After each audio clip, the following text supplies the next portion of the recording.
Mas, irmãos, abrigado debaixo das asas, como o Senhor trouxe na oração, Senhor, nos põe debaixo das tuas asas, nós estaremos protegidos, porque aonde você estiver, a mão do Todo-Poderoso estará sobre a sua cabeça, e onde você passar, o Senhor te ajudará. Desde que você nasceu, o Senhor vem te ajudando. Se o Senhor não te ajudasse, você não tinha ficado nem adulto, nem adulta, você já tinha ficado lá atrás, a sua sepultura já estava assinalada há muito tempo. Você cresceu porque Cristo te guardou. Você não tinha competência de guardar sua vida. Você não pode guardar sua vida na estrada, no caminho. Quantas vezes o inimigo passou por você e eu estava lá esperando Ele? Glórias ao Senhor Jesus Cristo. Nós não podemos, irmão, o homem tem a falsa ilusão de que ele tem segurança.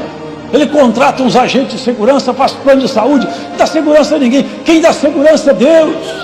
Deus fez o homem ficar 3 dias no vento da baleia, no fundo do mar, cuspindo na praia, vivo. Aleluia. Morreu um rei pregando, porque pregou bonito e achou que ele era muita coisa. Foi comido de bicho e morreu. Deus leva até no pó, e do pó levanta até nas alturas do céu, que é isso que Ele propõe a nós. Tirar a gente do pó e nos levar para o céu.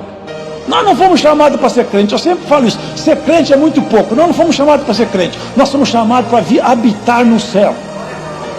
É por isso que as nossas obras têm que ser boas, têm que ser feitas na luz. As nossas obras têm que gritar atrás de nós: eu sou seguidor de Jesus Cristo.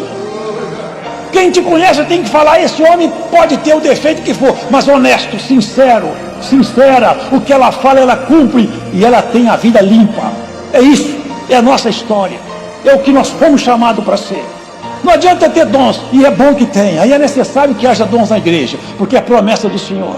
Mas não me basta dons, eu tenho que ter caráter, eu tenho que ter fibra, eu tenho que ter vida espiritual, eu tenho que viver uma vida familiar, eu tenho que ser leal com meus amigos, eu tenho que ser honesto aonde eu passar, porque se eu não for, a minha galha não está produzindo, e o lavrador não vai ficar contente.